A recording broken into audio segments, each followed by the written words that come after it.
कृष्णा कृष्णा कृष्णा हरे हरे हरे राम राम राम हरे हरे। श्री गुरुदेव की अनुगत्य में वैष्णव के सानिध्य में श्री नवदीप धाम परिक्रमा करते करते हम लोग इस स्थान पर आए। इस स्थान का नाम चांपाहाटी चंपक हट। हम लोग भीतर में दर्शन कर रहे हैं। बड़े सुंदर गौर नित्यानंद प्रभु का दर्शन है जो श्री द्विज वाणीनाथ जी के द्वारा सेवित हैं। मैं अधिक समय नहीं लूंगा, सबको भूख लगी है। सतयुग में एक ब्राह्मण जो चंपक पुष्पों के द्वारा श्री राधा गोविंद देव की यहाँ पर उपासना पूजा करते थे, वही गौर परिकर श्री द्विज वाणीनाथ के रूप में आकर यहाँ पर श्री गौर नित्यानंद प्रभु की सेवा करते हैं। उस प्रकार से इस स्थान का नाम हुआ चंपक हट। और यहाँ की विशेष महिमा श्री जयदेव गोस्वामी के संबंध में, जिनके पदों को श्री महाप्रभु जी गंभीरा में आस्वादन करते थे। ए मात्र दिने दिने स्वरूप रामानंद सने निज भाव करे न विदित, भारे विषय ज्वाला होए भीतरे आनंदमय कृष्ण प्रेम अद्भुत चरित्र। स्वरूप दामोदर और रामानंद जी के साथ श्री गंभीरा में श्री चैतन्य महाप्रभु, चंडीदास, कालिदास और श्री जयदेव गोस्वामी जी के पदों को आस्वादन करते, जिन पदों में कितने प्रकार के भाव विहित हैं, जहाँ पर श्री कृष्ण के वीर दशा को वहाँ पर वर्णन किया जा रहा है और जहाँ पर श्री राधा जी के अनेक प्रकार के मान का वर्णन हुआ। श्री राधा जी हेतु अहेतु यूनम मान उच्चते अहिर एवं गति स्वभाव कुटिल भवे। कैसा मान, कभी हेतु और कभी अहेतु मान। उस मान को शमन करने के लिए, शांत करने के लिए श्री कृष्ण नाना प्रकार के अभिनय करके श्री राधा जी के मान को मनाते। और राधा जी के विरह में जब विशेष करके श्री जयदेव गोस्वामी जी गीत गोविंद में वसंत रास का जहाँ पर वर्णन कर रहे हैं कि इतर सतत अनुस्मृत्या अनंगमान खिन मनसा कृतानुताप सकलंद नंदी ततंत कुंज विषाद माधव। श्री राधा जी जब रास छोड़कर जाएं तो माधव श्री कृष्ण राधा जी के विरह में विलाप करे और राधे राधे राधे करके उस विरह को वह शांत करे। लेकिन वो विरह की ज्वाला इतनी ऊंची बढ़ जाए, इतनी ऊपर बढ़ जाए कि वह विरह की अग्नि एकमात्र राधा जी के चरण जो कोमल और बहुत सुशीतल हैं, वो स्पर्श करे बिना वो विरह शांत नहीं हो सकता। इसलिए श्री जयदेव गोस्वामी जी के प्रसंग में यहाँ पर एक विशेष बात बताई गई। लक्ष्मण सेन जो यहाँ के राजा थे, उनके यहाँ पर 5 रत्न होते थे। गुरुदेव बतलाते थे जैसे राजा विक्रमादित्य के यहाँ पर 9 रत्न होते थे, ऐसे लक्ष्मण सेन राजा के यहाँ पर 5 रत्न। उन 5 रत्नों में श्री जयदेव गोस्वामी एक बड़े अन्यतम रत्न थे और उनके पदों को सुनकर राजा भाव विभोर हो जाते और उनकी प्रार्थना से, राजा की प्रार्थना से श्री जयदेव गोस्वामी जी यहाँ पर वास करने लगे। अपनी पत्नी पद्यावती के साथ यहाँ पर वास करते। और एक दिन की बात, जब श्री कृष्ण के इस वीरे की दशा को वो स्मरण कर रहे हैं, उस लीला को स्मरण कर रहे हैं, तो इतना वीरे एक पद को लिखने के लिए कि स्मरगल खंडनम मम शिरसी मंडनम, बस इतना ही बात लिखी और दूसरा जो वचन था उसको लिख नहीं पाए। गुरुदेव कहते उनके हाथ, उनकी कलम कांपने लगी और वो क्या, देही पाद पल्लव उदारम, इस बात को लिखने के लिए भयभीत हो रहे हैं। अर्थात अर्थ क्या, मेरे मस्तक पर ये वीरे की अग्नि, वीरे की ज्वाला मेरे मस्तक तक पहुंच गई। उस वीरे की अग्नि को शांत करने के लिए एकमात्र आपके चरण कमल ही समर्थवान है।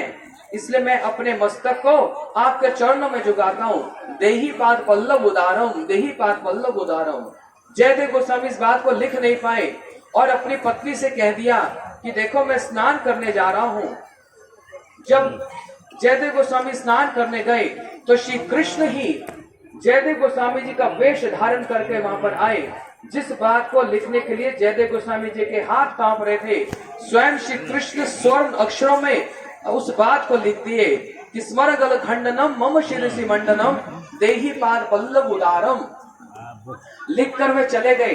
इतने में जो असली वाले जयदेव गोस्वामी जी आए तो पत्नी ने पूछा, पद्मावती ने पूछा, ऐसी कौन सी बात कि आप स्नान करने के लिए गए और पुनः आकर आप लिख गए?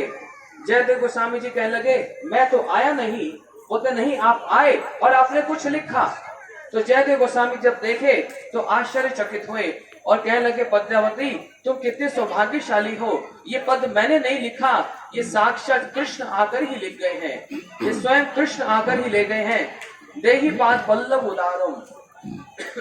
इस प्रकार गीत गोविंद जो बड़ा प्रसिद्ध है, जिसका विचार करो, जिसका स्वादन श्री चैतन्य महाप्रभु करें, जिसका स्वादन श्री जगन्नाथ जी जगन्नाथपुरी में करें, श्री जगन्नाथपुरी में जगन्नाथ जी उस गीत गोविंद को सुने बिना शयन भी नहीं करते। श्री जगन्नाथ में जगन्नाथपुरी में श्री जगन्नाथ जी इस गीत गोविंद को सुनकर ही उनकी मंगल आरती होती है, उसके बिना शयन भी नहीं करते। एक सुंदर वस्त्र में, रेशमी वस्त्र में वो गीत गोविंद लिखा हुआ है, वो उनके मस्तक पर रखा जाता है तो उनको निद्रा आती है, नहीं तो उनको नींद भी नहीं आती। तो विचार करें कि वह गीत गोविंद, वो मंगल गीत कितना प्रसिद्ध और कितना प्रभावशाली है। उस गीत गोविंद के मंगलाचरण में ही उन्होंने वस्तु आशीर्वाद आत्मक, नमस्कार आत्मक और वस्तु निर्देश आत्मा मंगलाचरण का वर्णन किया। मेघमुदरम वन भूमि श्यामतमा नक्तम भिरूयम त्वदे राधे घर प्राप्तम इतम नंद निर्देशकम प्रत्यध्वज कुंजम ध्रुवम ये राधा माधव जयंती यजंती रहे केलया। ये मंगलाचरण श्लोक है गीत गोविंद का, जहाँ पर इतने सुंदर रूप में श्री जयदेव गोस्वामी एक ही श्लोक में नमस्कारात्मक, आशीर्वाद आत्मक और वस्तु निर्देश आत्म मंगलाचरण को यहाँ पर वर्णन किया। नमस्कारात्मक क्यों? क्योंकि वहाँ पर शब्द आया जयति, जयति आया, इसलिए नमस्कारात्मक। परंतु श्री गुरुदेव की विशेष अनुभूति के अनुसार वे कह रहे हैं ये श्लोक वास्तव में वस्तु निर्देश आत्मक श्लोक है, क्योंकि यहाँ पर राधा माधव जयंती यजंती रहे केलया। इसका अर्थ क्या हुआ? बोलते हैं एक सखी राधा जी से प्रार्थना कर रही है, राधे ये वसुंधरा, ये वन प्रदेश तमाम वृक्षों के द्वारा घनीभूत हो रहा है और आकाश में मेघ आ गए हैं, चारों ओर अंधकार ही अंधकार हो रहा है। इसलिए भीरू स्वभाव वाले अर्थात कृष्ण जो डरपोक हैं, डरे हुए हैं, तुम स्वयं ही कृष्ण को लेकर कुंज लीला में जमुना जी के तट पे कुंज में प्रवेश करो। ऐसी उस कुंज लीला राधा माधव जयंती योजंती रहे केलया, ये लीला श्री जयदेव गोस्वामी के हृदय में स्फुरित हो रही है और उन्होंने मंगलाचरण के रूप में इस श्लोक को वर्णन किया। वे जयदेव गोस्वामी कैसे गीत गोविंद के संबंध में कहा, वाग देवता चारि चरित्र चित सदमा पद्यवती चरण चारण चक्रवर्ती श्री वासुदेव रति केली कथा समेत पेतम करोत जयदेव कवि प्रबंधम। कौन है जिनके चित्त सदन में, किनके?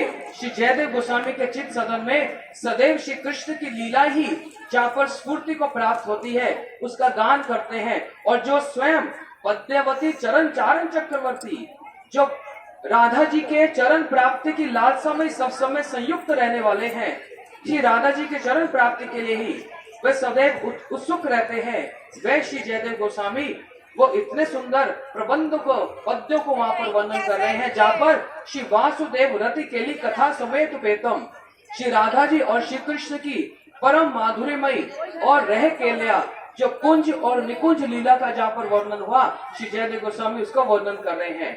तो इसलिए यहाँ पर बताया नंद निर्देशता। क्या श्री नंद महाराज ने राधा जी को यह आदेश किया कि तुम श्री कृष्ण को लेकर कुंज लीला में आ जाओ? बोलते ये तो रसाभास हो जाएगा। तो क्या फिर श्री कृष्ण कह रहे हैं राधा को कि आप मुझको कुंज लीला में ले आओ? बोलते नहीं, क्योंकि वो इस समय डरे हुए हैं। किस बात से डरे हुए हैं? बोलते क्योंकि राधा जी से मिलने से पूर्व वे एक और सखी के कुंज से होकर आए हैं, इसलिए राधा जी के सामने आते हुए कांप रहे हैं, डर रहे हैं, उनके निकट आना नहीं चाहते, इसलिए डरे हुए हैं। इसलिए एक सखी ने राधा जी से प्रार्थना की कि आप ही स्वयं उनको लेकर आओ। और कहाँ लेकर आओ? जमुना जी के तट पर, और वहाँ पर अपनी उस कुंज लीला का विस्तार करो। इसलिए श्री जयदेव गोस्वामी जी के इस मंगलाचरण श्लोक में इतने सुंदर सिद्धांत हैं, इतने सुंदर सिद्धांत जिसका स्वादन श्री चैतन्य महाप्रभु करते। ये बोलकर अपनी वाणी को यही विराम देता हूँ। आगे और परिक्रमा है। श्री गौर प्रेमा